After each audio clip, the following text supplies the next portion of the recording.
Fala aí, meu povo! Era pra ser boa sexta-feira, normalmente o vídeo sai nas sextas, mas não consegui gravar sexta porque teve sorteio de Liga dos Campeões, sábado jogou o Barcelona, eu trabalhei depois do Campeonato Paulista, e ontem eu tive uma coisa esquisitíssima que foi um cansaço que eu quase não conseguia ficar em pé, cara. Assim, de manhã até fui pra praia e tal. Enfim, vocês não tem nada a ver com isso, foi mal aí, mas agora tá saindo o Beckler responde pra vocês, faz favor de colaborar, deixando um like, algum comentário por aqui sobre o que vocês acharam das perguntas que eu respondi. Normalmente eu abro caixinha de perguntas na quinta e respondo na sexta. O combinado é esse, é que de vez em quando eu não cumpro, por exemplo, hoje. Começando com uma pergunta do Nostalgia 5 estrelas. Posta mais vídeo dos anos 90, por favor, que eu adoro. Perguntando, é cedo esse desempenho aquém das expectativas? Acende um alerta no começo do Tite. Eu assisti ontem Betim e Cruzeiro, inclusive, tô bem, já tô recuperado, tô ok com isso. Mas eu começo a ficar preocupado com duas coisas em relação a Tite no Cruzeiro. Primeiro, é uma pressão excessiva que vem de uma expectativa que é justificável do torcedor do Cruzeiro, pelo que tinha sido ano passado, pela carência do torcedor, que há muito tempo não vê o seu time ganhar coisas e tá com essa ânsia de ver o Cruzeiro competindo de novo. Mas eu acho que existe muita pressão muito cedo, externa especialmente, não sei se internamente vai chegar, mas externamente, por parte de torcida, da imprensa também em Minas Gerais, que me parece muito ansiosa para ver o trabalho do Tite começar a rodar no Cruzeiro. E aí eu acho que tem uma outra coisa interna que é, e vendo o jogo contra o Betim, por mais que tenha todas as circunstâncias do jogo, me parece ficar um pouco mais claro, a característica dos jogadores do Cruzeiro talvez não case tanto como eu pensava, por exemplo, com o estilo de jogo do Tite. É um time que no ano passado teve a 14ª principal posse de bola do Campeonato Brasileiro, era um time de contra-ataque, era um time organizado e que quando tinha bola atacava rápido. O Tite gosta, pelo menos do que eu vi dele de última passagem de Corinthians, de Seleção Brasileira, de Flamengo, ocupar o campo de ataque, posses de bolas um pouco mais longas, o time bem posicionado, controlando o jogo no ataque, no campo de ataque e não fechado, roubando bola e contra-ataque como fazia o Cruzeiro do ano passado. Para fazer esse estilo de jogo do Tite, ele vai empurrar o adversário para trás, o adversário vai se fechar todo e aí você precisa de ter bons jogadores de área. Eu acho que o Cruzeiro não tem. O jogo contra o Betim me mostra bastante isso. O Cruzeiro finalizou quase 30 vezes, 2 só no alvo, até o gol do Matheus Pereira aos 100 minutos de jogo, para vencer. Eu já tinha falado aqui na semana passada, né? 26 gols do Caio Jorge, 13 do Gabigol no ano passado inteiro. Quando o Caio Jorge não está no bom dia e o Gabigol não está mais, o próximo jogador que mais fez gol no Cruzeiro em 2025 foi o Matheus Pereira com 7. São poucos gols. Então, assim, Matheus Pereira, Gerson, Arroio, Vila Real, esses caras, Sinisterra, esses caras vão ter que dar um passo à frente e fazer mais gols. Não dá para concentrar todos os gols, basicamente, no Caio Jorge. O Gabigol saiu e não chegou uma reposição à altura, né? Não me parece que o Chico da Costa seja esse jogador. Então, para você jogar colocando o seu rival para trás, tentando furar defesas fechadas e controlando com a bola no pé, você tem que ter muita gente capacitada para decidir. E neste momento o Cruzeiro não me parece que tem. Talvez o Tite melhore os caras, trabalhe e tal para que isso aconteça.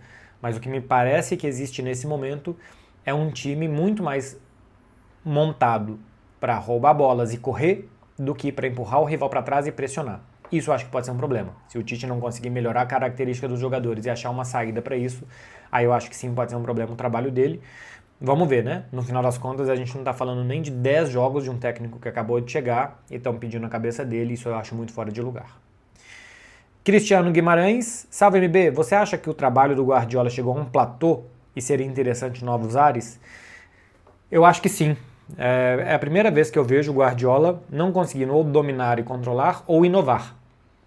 Né? No Bayern de Munique, acho que ele não inovou tanto, embora tenha lá o negócio da pirâmide invertida, né? De atacar com 5 jogadores, 3 zagueiros, 2 no meio campo e muita gente na frente. No Barcelona nem precisa falar como que ele mudou muito o que era jogo de posição e a recuperação depois que roubava a bola e esse tipo de coisa. E depois no Manchester City também um jogo de extremo controle, praticamente não perdia a bola, um bom Manchester City do Guardiola. E foi assim que ganhou Premier League Campeonato e Liga dos Campeões 2023, que acho que foi a melhor versão. Nesse momento é um time que não controla tão bem, que não ataca tão bem também, não é tão irresistível no ataque, que muitas vezes se vê facilmente superado quando perde a bola, não consegue se defender também com qualidade. E da temporada passada para essa, gastou 500 milhões de euros para refazer o time e esse time ainda não está refeito. Alguma mudança tática tem, o Doku, por exemplo, joga mais por dentro do que por fora, o Foden voltou alguns metros do campo para começar a armação e não jogar tão perto do gol. Alguma coisa nova tem, mas não tem resultados, não tem muita inovação, não tem, daqui está surgindo um novo futebol e nenhum super controle. Então, nesse momento, já tem um ano e pouco desde o início da temporada passada, acho que estabilizou mais baixo do que já teve o trabalho do Guardiola. E vamos ver, não sei se novos ares, mas assim, é insuficiente hoje. Não é um time confiável, não é um time que compete na Inglaterra. Aqui na Europa também tem suas dificuldades de competir. Talvez mudar de liga, mudar de time, mudar de tudo possa arejar, né, a ideia dele e dos jogadores também, que eles já estejam talvez um pouco viciados com essa forma de pensar, e poderia ser bom para o Guardiola de novo dominar ou de novo inovar, e normalmente as duas coisas juntas, né, inova e domina. No Manchester City me parece esgotado também, pelo menos momentaneamente esgotado. Luer Felipe acha que a temporada do Rashford é boa como um super sub ou só regular? Não, para um substituto acho que está muito bem, já tem 10 gols na temporada, é capaz de entrar e de manter o time rodando alto quando ele entra. Assim, tem dias que ele entra melhor e tem dias que ele entra pior. Mas eu acho que a capacidade dele de manter o time em alta rotação, com perigo no ataque sempre, é muito boa. Muitas participações em gols. De vez em quando perde uns gols, como perdeu contra o Real Madrid na final da Supercopa, perdeu um agora também não foi contra o Oviedo, foi o último jogo, né, do Barcelona contra o Elche, um cara a cara, assim, chute cruzado que ele erra. Alguma coisinha melhor de finalizar e de marcar a pressão do adversário também. Mas eu acho que para um substituto tá ótimo. Você tem um substituto que no meio da temporada já tem 10 gols, a gente está falando de Rashford aí para 16, 17, quase 20 gols quando acabar a temporada. E isso para um cara que não é titular é excelente. Pode jogar em várias posições, né? Pode jogar de 9, pode jogar aberto pela esquerda, até pela direita poderia jogar. Ajudou muito naquela vitória contra o Newcastle. Então acho que sim, é uma boa temporada do Rashford. Uma pergunta aqui que é muito simples, mas é só para falar uma frase que eu aprendi, eu sempre gosto de repetir. Eduardo, na verdade é 011 Eduardo, café é com ou sem açúcar? Teve uma vez que na Itália um garçom falou, café bom você toma sem açúcar. Eu falei, café ruim você não toma. Eu tomo café sem açúcar. Eu gosto, inclusive, mais do amargo do que do doce. Vocês, na hora de engolir aí, vocês preferem mais amarguinho ou mais docinho? Pergunta que aí eu deixo para vocês responderem nos comentários. IG Simplício. Tem algo no Brasil que lhe agrada mais do que na Europa? A criatividade das comidas. O povo é muito melhor também. Na Europa eu, no final das contas, me relacionava basicamente com brasileiros. É muito mais fácil você fazer amigo pessoas que pensam como você, que vivem como você, do que o contrário, então a afinidade com o brasileiro é mais fácil fora. O povo é melhor, por assim dizer, nesse sentido. Mas aqui no Brasil a gente tem muito mais criatividade de comidas e bebidas e variedade também do que fora. Por exemplo, gin tônica, né? Fora do Brasil é gin, tônica, limão, rodela de limão. Gin, tônica, gelo, rodela de limão. É isso aí. No Brasil tem tudo quanto tem gin tônica que nem gin leva. Então, assim, a variedade que a gente consegue fazer com uma mesma receita, um mesmo padrão, e a gente mudar aquilo ali completamente, é a coisa que eu mais gosto do Brasil em relação à Europa. Você chega num restaurante aqui, você se surpreende, você vai fazer alguma coisa diferente. Lá, restaurante espanhol de tapas, eu fechava o olho e já sabia tudo que tinha. Gostava muito também, mas eles não são tão criativos como os brasileiros. Theo Canavarros.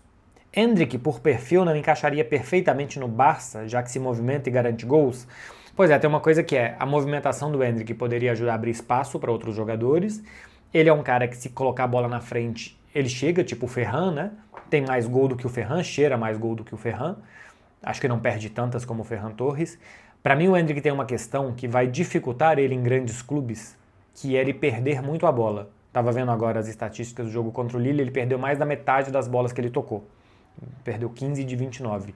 Como ele arrisca muito, como ele sempre quer, é um viciado em gol, ele perde muitas bolas. E eu acho que às vezes você precisa dar continuidade em jogo para dar volume. Porque se você perde, outro time te ataca até você recuperar e você entrega a bola para o atacante, perde de novo, aí numa dessas vai levar perigo porque é muito bom. Então no dia que ele não está muito bom, a quantidade de bolas que ele perde atrapalha você a ter volume de jogo e continuidade de jogo. Eu acho que ele tem mais leitura para, não só como você está falando aqui, Theo, de se movimentar, mas é movimentar, abrir espaço e dar continuidade. Abrir espaço, fazer o time jogar e depois garantir gols. Isso sim. Os times são montados para que alguns jogadores arrisquem. Por exemplo, Vinícius Júnior no Real Madrid, Lamine Yamal no Barcelona, quando a bola chega neles, eles vão perder muitas bolas, porque eles vão arriscar muito. Mas aí você está preparado para aquilo. Que você perca bolas onde você não está preparado, em momentos que você não está preparado, atrapalha o seu ritmo de jogo e é perigoso defensivamente também. Eu acho que o Endrick perde muitas bolas sem esse preparo. O que é estar preparado para perder a bola? A hora que ela chegar no Lamine Yamal, ele vai tentar um drible, e se o Barcelona perder essa bola, tá o Condé, tá o Firmino, tá o Frenkie de Jong mais ou menos por ali, o próprio Lamine, para tentar recuperar rápido, a defesa já está posicionada pensando que se perder, se ela vai fazer a linha de impedimento, se ela vai correr para trás. Outra coisa é que se perca uma bola boba, um drible onde não precisa, um risco onde não é necessário, e aí você gera um estouro lá atrás. Então, eu acho que o Endrick ainda tem essa questão da juventude, de uma falta de leitura que atrapalha ele para grandes times. E uma falta de, não só de muitas perdas, mas de combinar e melhorar jogadores, né, em volta, assim, fazendo os caras jogarem também. Vou virar a página aqui para vocês. Bipolaridade 97, sua experiência como correspondente evoluiu sua função de comentarista? Sim, não tenho nenhuma dúvida disso. Eu ter morado fora do Brasil por tanto tempo e consumido futebol de formas diferentes, eu assistia futebol com narração em italiano às vezes, eu assistia programas do Reino Unido. Quando eu viajava, eu via como que jornalistas de outros países tratavam o jogo, tratavam às vezes o Barcelona, que era o time que eu seguia, então vamos ver com uma visão dos caras da Polônia, com os caras da Alemanha, com os caras de Portugal, como que eles veem futebol. E a própria visão da Espanha de futebol e de mundo faz com que você tenha depois um carteado muito maior de visão para adquirir, né? Então você começa a ver como que em outro lugar eles veem a cultura futebolística, a forma de ver futebol, de pensar futebol, de jogar futebol, de comentar, de falar sobre a forma de se comunicar. Eu, pelo menos, tentei aproveitar o meu período na Europa para absorver tudo isso. Absorver todo tipo de cultura, informação, comunicação. E eu acho que isso hoje faz eu ser um comentarista bem melhor do que eu era. Eu já tinha trabalhado no Brasil como comentarista, só com a minha visão brasileira, o que também não é errado. Tem ótimos, excelentes comentaristas aqui que são uma grande referência para mim, que trabalham com a visão daqui. Eu acho que eu pessoalmente melhorei estando fora e tendo uma maior variedade de visões, e eu acho que isso melhorou a minha. Vitor Apolinário. Bruno Fernandes cairia bem no meio-campo do Real Madrid? Tamo junto, sou seu fã. Eu acho que é um grande jogador e que é evidente que poderia ajudar, mas não é o que o Real Madrid precisa, eu acho que para arrumar o meio-campo. Porque o Bruno Fernandes joga mais como 10, ele joga mais perto dos atacantes. E ali eu acho que não faltam jogadores para o Real Madrid. Jogadores com boa capacidade de dar um passe final, o Real Madrid tem. Eu acho que o Real Madrid precisa mais de um 5 ou de um 8. Um jogador que organize a partir da defesa o time. E não um jogador que dê o passe final, porque os próprios atacantes sabem se servir muito bem. O Vinícius sabe dar um bom passe final, o Mbappé, que nem tem muitas assistências, pode fazer isso. Mas tanto o Ono, Arda Güler, Rodrigo, Belling, esses caras têm o último passe. Então acho que o Bruno Fernandes, que também tem, acho que essa é a principal característica do Bruno, não falta isso a ele. Falta ao Real Madrid muito mais um organizador desde atrás. Cara que pense o jogo, que gire de um lado para o outro, que crie espaços, que atraia de um lado para que o outro lado esteja mais vazio. Esse Toni Kroos, esse Zubimendi que poderia ter sido, Kimmich, esse tipo de jogador que joga mais atrás e organiza a partir de atrás, eu acho que falta muito mais do que um Bruno Fernandes para o Real Madrid. Thiago CSI-PRI. Thiago Cispri. Por que não temos um bola de ouro da Premier League? Tivemos campeões ingleses da Liga dos Campeões e nenhum foi bola de ouro. Então, eu parei para ver. Em 2023 o Manchester City é campeão inglês, mas em 2023 para a bola de ouro ainda contava a Copa do Mundo.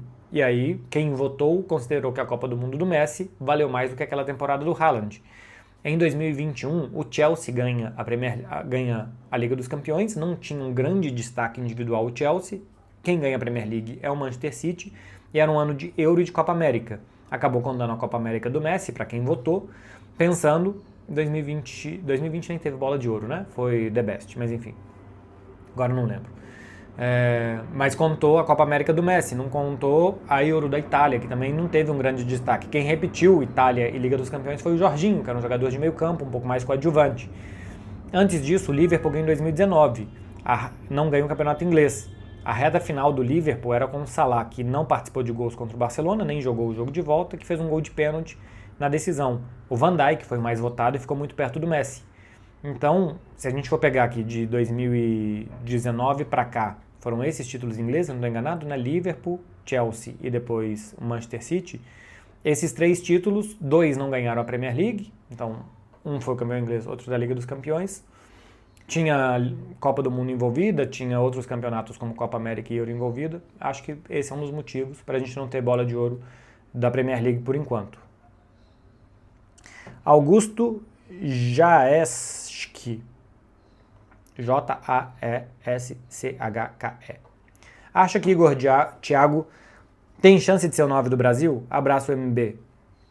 Para o Igor Thiago, eu acho que pesa o fato dele não ter jogado em alto nível mais tempo do que no Brentford.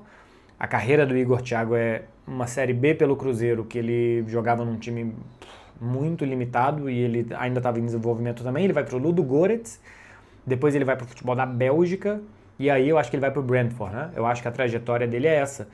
E assim que ele chega no Brentford a temporada passada, ele se lesiona. Então essa é a primeira temporada do Igor Thiago com 16 gols, aparecendo muito bem, mas em um time mais modesto, que joga um futebol um pouco mais rudimentar e que ele é um novizão desse time. Falta ele jogar em cenários maiores, com grau de exigência maior, em times que geram mais e que ele possa aparecer mais a partir daí, contra defesas muito fechadas e tal. Falta isso, falta conhecimento do público brasileiro, que talvez pese na decisão do Carlo Ancelotti também. Agora, uma coisa que para mim parece muito evidente é que é uma disputa em aberto.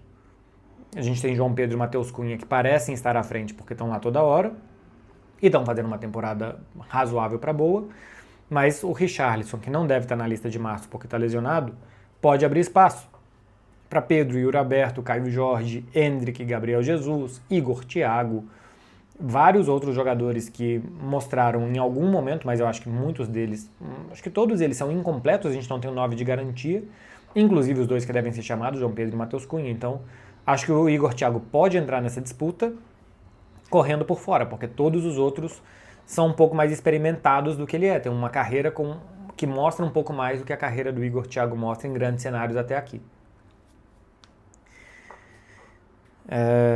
Tem um nome aqui que deve ser um nome de videogame, que é Man, aí depois tem um S, que é um 4 e 2 S's, depois tem um 3 e mais um S, Meneses King, deve ser o personagem dele que joga, deixa eu ver se é uma foto dele, pelo menos não é um personagem Mbappé, deve estar jogando videogame agora, tomando um banho longo. Para ti, quem é o melhor jogador da história do Barcelona? Achei que eu tinha apagado essa, achei que para mim o melhor jogador da história do Barcelona é o Messi. E Gabriel Evandro, o que o senhor pensa sobre Adenor Bach insistir em Gerson na ponta? Eu acho que é o certo, tá? Você não espere que o Gerson seja um ponta que vá pedalar, driblar e na linha de fundo e cruzar ou puxar para o meio e bater em arco, porque acho que essa não é nem a característica nem a função. Não espere isso do Gerson. Espere mais um armador. O Christian, que era o ponta da temporada passada por ali, era um cara de correr para cá e para lá, de voltar, de fazer isso, de fazer 1 milhão de quilômetros por jogo. Acho que a tendência é o Gerson fazer menos quilômetros, porém fazer quilômetros de qualidade. O passe que ele dá para o Wanderson de trivela contra o Botafogo é um passe que o Christian não daria. Então se espera que o Gerson nutra os jogadores da frente e que ele também possa ter alguma chegada na frente com mais qualidade. E por que ali não na posição de volante? Porque eu acho que ele é um cara que mais avançado, ele tem mais condições de dar esse passe perigoso. A última passagem dele no Flamengo até o meio de 2025 era jogando naquela posição e jogando muito bem. Então eu acho que sim, ele deve jogar como ponta direita. E o ponta esquerda eu acho que se alguém com mais gol e mais insinuante, mais perigoso do que o Wanderson. E aí Matheus Pereira, Caio Jorge e os 2 volantes, os 2 Lucas. Pelo menos por enquanto, eu acho que o time deveria ser esse. Betinho X Oliveira. Fala MB, já recebeu alguma mensagem ou menção do Caíto Menier ou do Daniel Furlan? Menção nunca. Vocês seguem ignorando completamente. Com o Caíto de vez em quando eu troco mensagem. Porque, sei lá, de vez em quando eu vejo uma van azul e vermelha, mando foto pra ele. De vez em quando eu posto alguma coisa marcando, ele reage. Outro dia eu fui correr em Niterói e lá tem o bairro do Ingá, que fica do lado de Caraí, onde normalmente eu fico. E tem a rua Pereira Nunes, corri na rua Pereira Nunes, mandei um abraço pro professor Serginho. O Daniel só me ignora mesmo solenemente, como deve ser. Como deve ser, a relação entre ídolo e fã tem que ser essa. João Vitor RS. Dica para puxar assunto pelo story dela, coisa mais fácil do planeta. Coisa mais fácil do planeta. Ela já postou o story. É só você falar o que está acontecendo ali. Ela postou um story na praia. Adoro praia. Ela postou, não gosto de praia. Normalmente tente gostar do que ela gosta, né? Se você quer puxar assunto.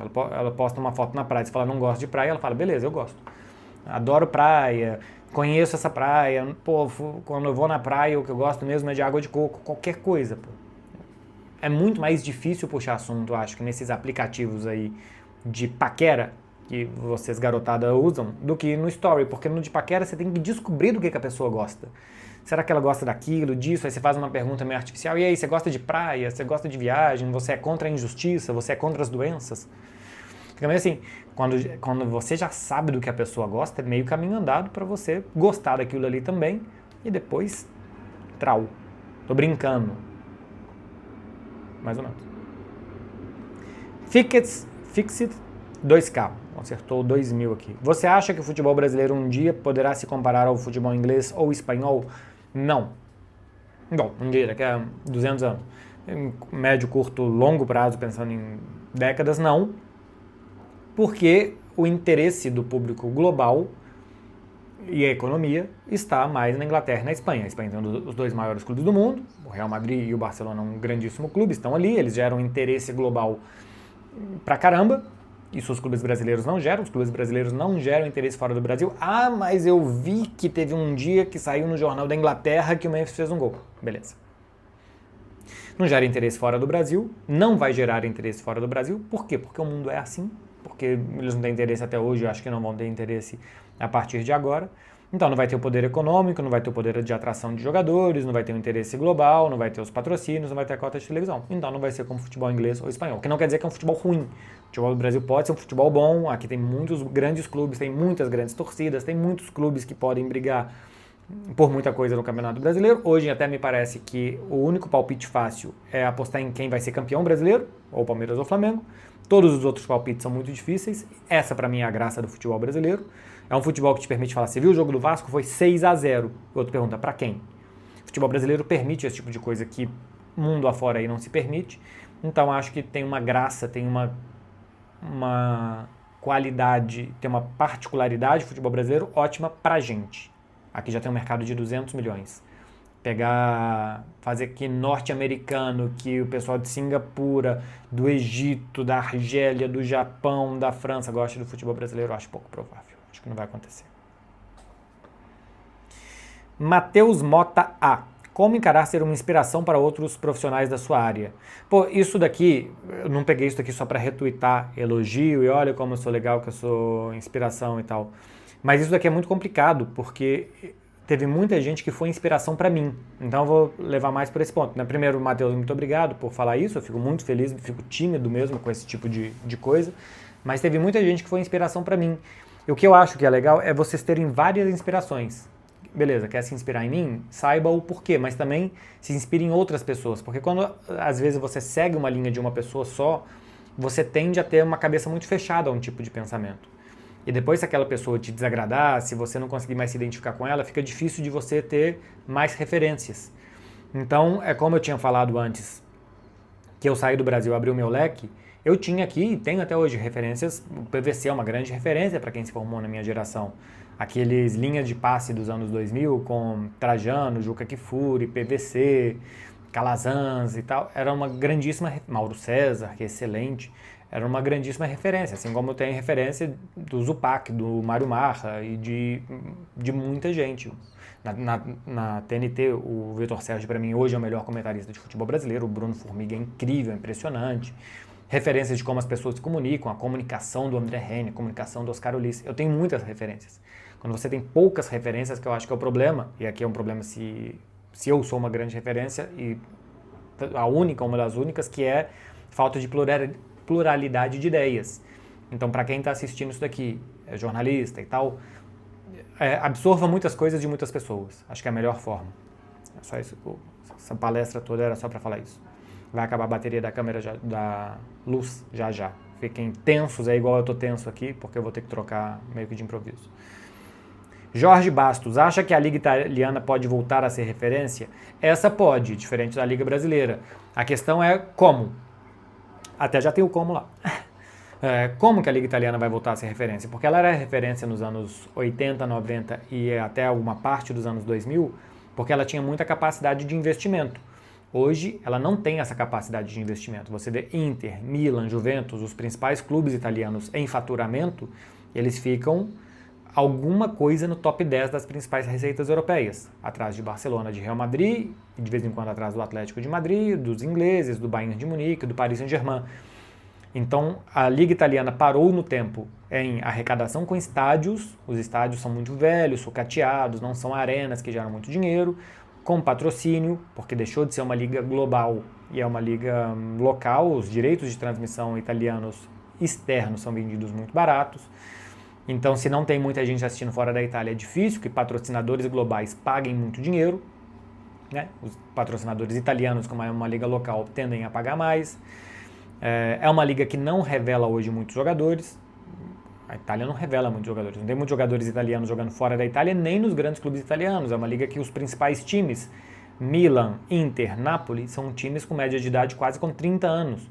Pega Bayern, Real Madrid, Barcelona, Paris Saint-Germain, média de idade muito baixa, porque ainda tem jogadores ali para explorar por muito tempo. Então tudo isso são dificultadores para que a Liga Italiana seja referência. O que não impede que de vez em quando um time italiano possa ir bem numa competição europeia. Não tem nada a ver o sucesso individual de um time com o sucesso da Liga. A Liga Francesa não é um sucesso. Não é um sucesso. Mas o Paris Saint-Germain é. Então, a Liga Italiana pode voltar a ser uma referência. Ela tem um caminho aí para recuperar dinheiro, prestígio, audiência, atração de jogadores, que é bastante longo para fazer nesse momento. Cadu Silva e Amal, é gênio ou craque para você? Não tem só essas duas opções, né? Para mim, ele já é um ótimo jogador, que não faz dele nem craque nem gênio, e um projeto de craque, que pode ser genial em algum momento, mas um projeto de craque. Para ser craque, ele precisa ter esses toques de genialidade que ele tem e tal, e ser um bom jogador por mais tempo, com mais consistência, sendo o grande protagonista de um time. Acho que hoje ele é um dos protagonistas do Barcelona. O Barcelona, para mim, tem 3 jogadores muito diferentes, que são o Pedri, pelo sentido de jogo que ele dá, o Rafinha, pela qualidade que ele dá de gols, assistências, recuperação de bola, trabalho, suor, e o Lamine, pela capacidade de 1 contra 1, de espaço curto, de criatividade que ele tem. Acho que são 3 jogadores diferentes e 3 especiais. O Lamine, essa temporada, eu acho que está faltando mais dele nos jogos grandes. Jogos contra o Real Madrid, o jogo contra o Paris Saint-Germain que ele jogou meio lesionado. Enfim, o jogo contra o Chelsea que ele também não foi bem. Está faltando mais do Lamine nos jogos grandes, na minha opinião. M4, que é Marcos RC. Cantada funciona? Funciona se ela tiver afim. Se ela tiver afim, tudo que você fizer que for legal vai dar um bom sinal para ela. Ou ele, né? Você está perguntando para ela ou para ele. A pessoa do outro lado, se ela tiver afim já de você, se ela tiver aberta a ouvir uma cantada e tal, sim. Se a pessoa não tiver interesse, pode ser a melhor cantada do mundo, pode ser o melhor papo e tal, que não vai dar. Então, eu acho cantada sim uma boa, porque a partir do momento que você já percebe que tem interesse, uma cantadinha pode te confirmar isso, pode te dar um passinho a mais perto do caminho da felicidade. Então, sim, cantada funciona desde que já tenha interesse antes. Cantada não gera interesse. Mate Ramos 777. Eu e minha noiva queremos morar fora, mas temos medo de não fazer amigos. Como foi isso pra você? Eu vou te falar que eu acho que é mais fácil, depois de algum momento da sua vida, fazer amigos fora do que dentro. Quando você está fora do Brasil, tem um tanto de brasileiro na mesma situação. Longe da família, círculo de amizades pequeno, sentindo as mesmas coisas de saudade de casa, diferença cultural, dificuldade às vezes de ter ciclo social fora do ambiente de trabalho e tal. No Brasil, depois de um tempo, você chega e você já chega já com tudo rodando. Então aqui no Brasil, as pessoas já têm os seus círculos de amigos, né? Sei lá, uma pessoa de 35, 40 anos. As pessoas que aqui no Brasil estão, elas já têm os seus amigos, elas já têm as suas famílias, os seus filhos e tal. Então fazer amizade depois de uma certa idade no Brasil é complicado, porque você já pega tudo em funcionamento e é difícil entrar naquela roda ali. Fora do Brasil é bem mais fácil. Bem mais fácil. Você encontra muito mais gente na mesma situação que você, precisando também de muitos amigos, porque um amigo fora do Brasil, ele substitui a família, substitui os irmãos e tal. Então acho que fazer amizade fora do Brasil é mais fácil do que dentro do Brasil depois de uma certa idade.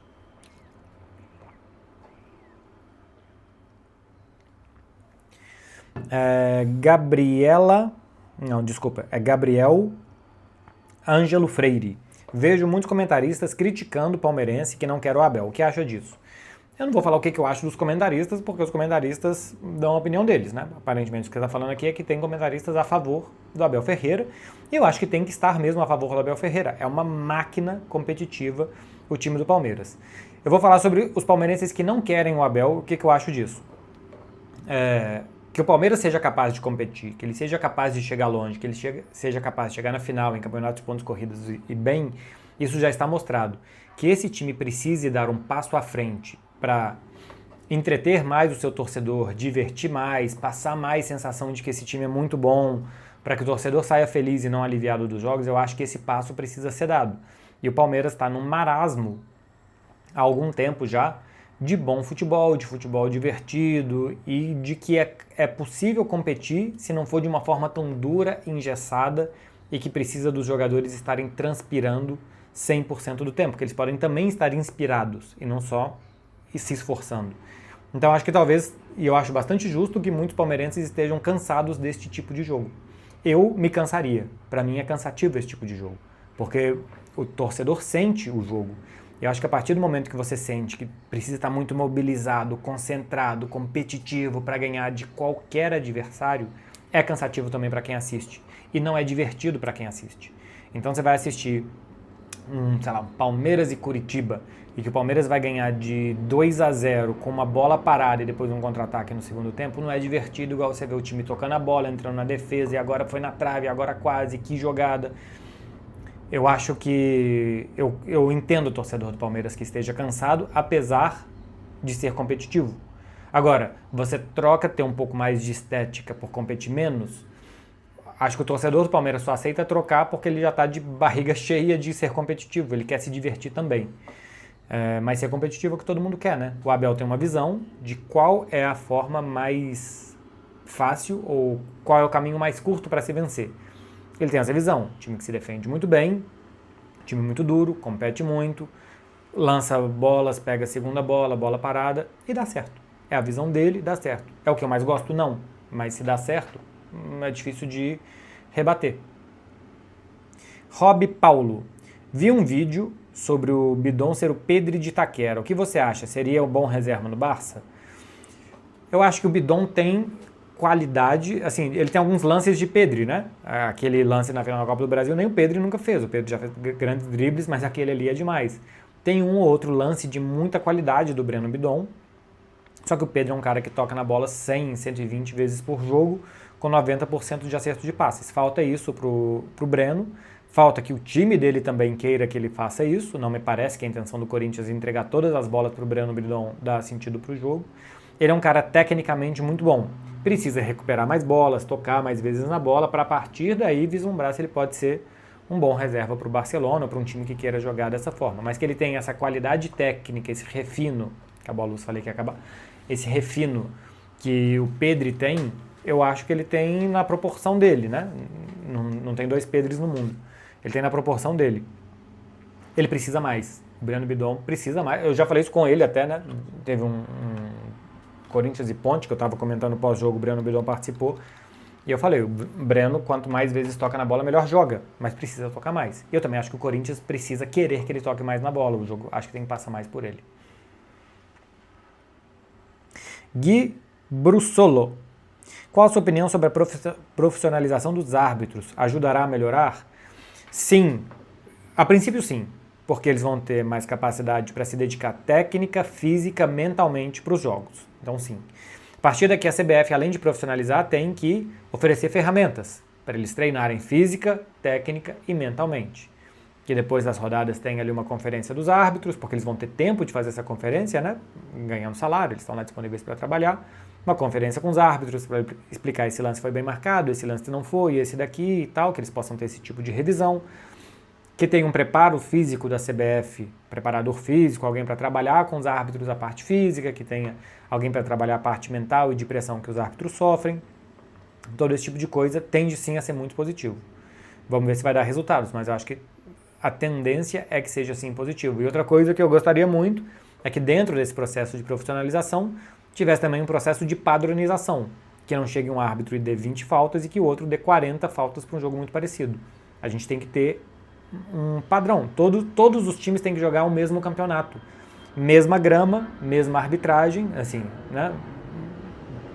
Cada um é cada um, mas o mesmo tipo de grama para que todos possam tocar bem ou mal a bola do mesmo jeito, o mesmo tipo de arbitragem para que todos possam fazer o mesmo contato com o adversário do mesmo jeito.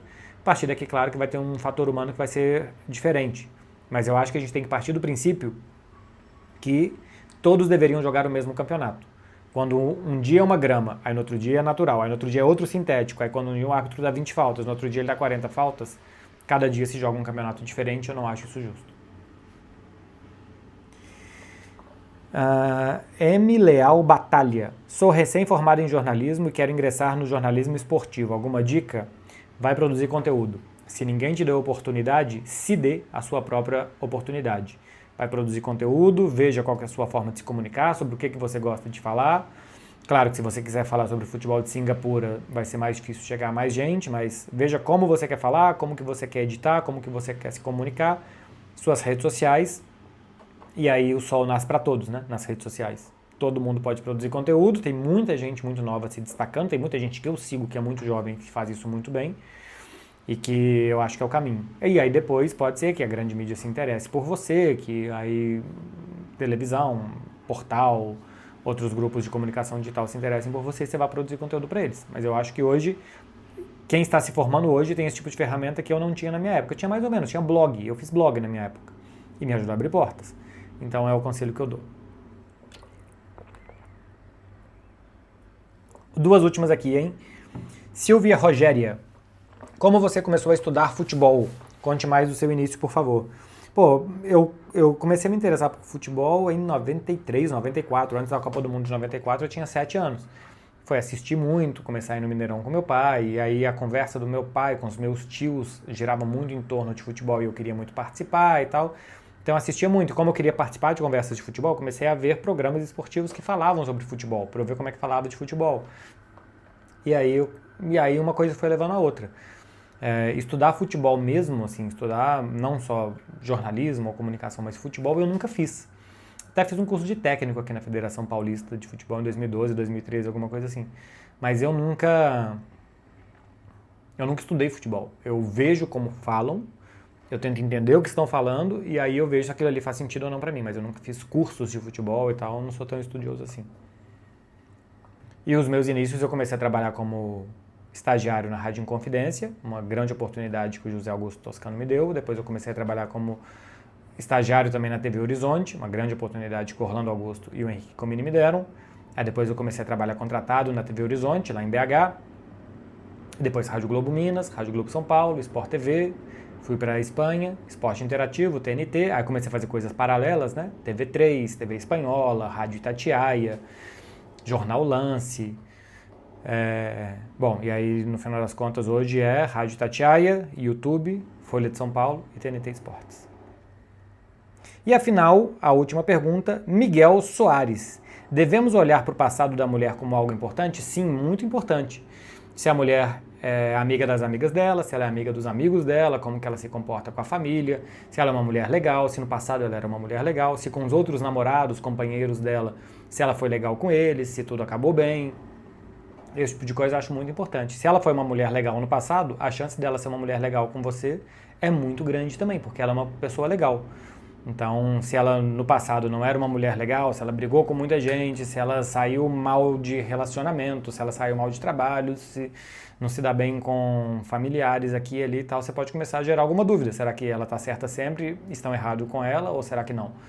Mas se nas relações dela antes com amigos, trabalho, família e com outros homens, se ela foi sempre legal e sempre as coisas deram mais certo ou menos certo, porque assim é a vida, ela vai ser muito legal com você também. Então sim, acho que o passado importa nesse sentido. Se você está perguntando se ela ter ficado com muita gente é importante, aí pelo amor de Deus, deixe de ter 12 anos. Meu povo, terminou o Beckler Responde de hoje. Eu espero que vocês tenham gostado de quase 40 minutos aqui de conteúdo para vocês. Boa segunda-feira. Normalmente na sexta eu falo para vocês esquecerem o juízo, então você pode considerar que esse vídeo não vale nada esse final, porque a partir de segunda-feira, meu povo, muito juizinho para todo mundo até o final de semana. Eu volto amanhã depois de Albacete e Barcelona. Bom, enfim, vai ter bastante conteúdo essa semana, só não sei ainda o que eu vou fazer. Mas vai ter bastante conteúdo. Beijo pra vocês, gente. Tchau, tchau. Até mais.